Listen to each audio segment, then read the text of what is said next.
वसल्लम के सामने थाली में कुछ सहाबा बैठे थे, एक छोटे से सहाबी भी थाली में रसूलुल्लाह सल्लल्लाहु अलैहि वसल्लम के साथ बैठे हुए खाना खा रहे हैं। अल्लाह के रसूल सल्लल्लाहु अलैहि वसल्लम ने देखा, एक निवाला यहाँ से लेते हैं, एक निवाला यहाँ से, एक निवाला वहाँ से, पूरी थाली में उनका हाथ घूम रहा है। रसूलुल्लाह सल्लल्लाहु अलैहि वसल्लम ने समझाया, फरमाया कुल मिम्मा यलीक, सामने से खाओ। तो उन्होंने सामने से उठाकर खाना शुरू किया। थाली बदल गई, खाना या जो कुछ था वो खत्म हुआ, फिर दूसरी थाली ला के रखी गई, उसमें 2-4 किस्म के अलग अलग खजूर रखे हुए थे। तो चूंकि हुजूर ने ताकीद फरमा दी थी कुल मिम्मा यलीक, सामने से खाओ, तो वो नजर तो चारों तरफ के मुख्तलिफ किस्म के खजूरों पर उनकी नजर तो पड़ रही थी कि वो भी खाने को जी चाह रहा था, ये भी खाने को जी चाह रहा था, लेकिन अल्लाह के रसूल ने ताकीद फरमा दी थी कि कुल मिम्मा यलीक, सामने से खाओ। तो वो अपना हाथ नहीं आगे बढ़ा रहे थे। तो अल्लाह के रसूल सल्लल्लाहु अलैहि वसल्लम ने उनसे कहा, बर्तन में एक चीज हो तो सामने से खाओ, बर्तन में मुख्तलिफ चीजें हो तो जो तुम्हारा जी चाहे उसको उठा के खाओ।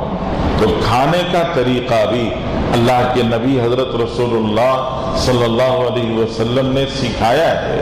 आज दुनिया तरक्की करने के बाद और बहुत ज्यादा रिसर्च के बाद जो चीज समझा रही है, वह हजरत पैगंबर खुदा सल्लल्लाहु अलैहि वसल्लम ने 1400 साल पहले, 1500 साल पहले हमें बता दिया कि खाना खाने से पहले हाथ धोकर खाना खाओ, कुल्ली करके खाना खाओ, खाने से फारिग होने के बाद हाथ धो लिया करो, कुल्ली कर लिया करो। ये सारी बातें वो पैगंबर की तालीमात हैं। हजरत सलमान फारसी रज़ी अल्लाह तआला अन्हु के पास एक यहूदी आया।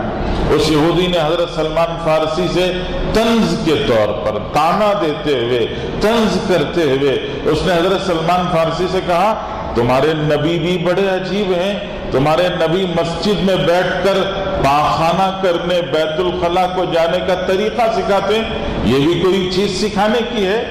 तुम इतने नादान हो कि तुम्हें जरूरत से फारिग होना भी नहीं आता, या फिर तुम्हारे नबी इतने नऊजुबिल्लाह कम समझ हैं कि वो तुम्हें जरूरत से फारिग होने का तरीका भी सिखा रहे हैं। आखिर बात समझ में नहीं आई, उसने तंज करना चाहा। हजरत सलमान फारसी रज़ी अल्लाह तआला ने फरमाया, हाँ हमारे नबी हमें जरूरत से फारिग होना भी सिखाते हैं। फिर अल्लाह के रसूल सल्लल्लाहु अलैहि वसल्लम की इस्तिंजा से फारिग होने की जो तालीमात हैं, वो तालीमात हजरत सलमान फारसी ने सुनाई और बताया, इंसानी अकल इसकी रहबरी नहीं करती है, ये नबी की तालीम होती है। दुनिया में मक्कतुल मुकर्रमा, हिजाज के पूरे इलाके में, मक्के के अतराफ के सारे कबाइल काबतुल्लाह का एहतराम करते थे, काबतुल्लाह की इज्जत करते थे, लेकिन काबतुल्लाह और काबतुल्लाह की इज्जत, काबतुल्लाह के एहतराम का एक मरहला या काबतुल्लाह के एहतराम का एक हिस्सा ये भी है कि जब तुम जरूरत से फारिग होने के लिए बैठो, उसकी तरफ चेहरा भी न करो, उसकी तरफ पीठ भी न करो।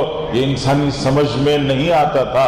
पैगंबर ने बताया कि काबतुल्लाह के एहतराम का एक हिस्सा ये भी है कि जब जरूरत से फारिग होने के लिए बैठो तो काबतुल्लाह की तरफ चेहरा भी न करना, काबतुल्लाह की तरफ पीठ भी न करना। और फिर अल्लाह के रसूल ने सिखाया, हजरत सलमान फारसी ने उस यहूदी को बताया कि मेरे नबी ने मुझे सिखाया है कि जरूरत से फारिग होने के लिए जब मैं बैठूं तो मैं अपनी शर्मगाह को सीधे हाथ से न पकड़ूं। अल्लाह के रसूल ने ताकीद फरमाई, इस्तिंजा का मौका हो, पाकी हासिल करने का मौका हो तो अपना बायां हाथ इस्तेमाल करो। और फिर अल्लाह के रसूल ने यह भी ताकीद फरमाई कि अगर ढेले से इस्तिंजा करो तो सिर्फ एक ढेले से न करना, कम से कम 3 ढेलों से करना, और उसमें भी वितर का ख्याल रखना कि 4 हो जाए तो 5वां इस्तेमाल कर लेना, 6 हो जाए तो 7वां इस्तेमाल कर लेना। इसकी भी रसूलुल्लाह सल्लल्लाहु अलैहि वसल्लम ने ताकीद फरमाई।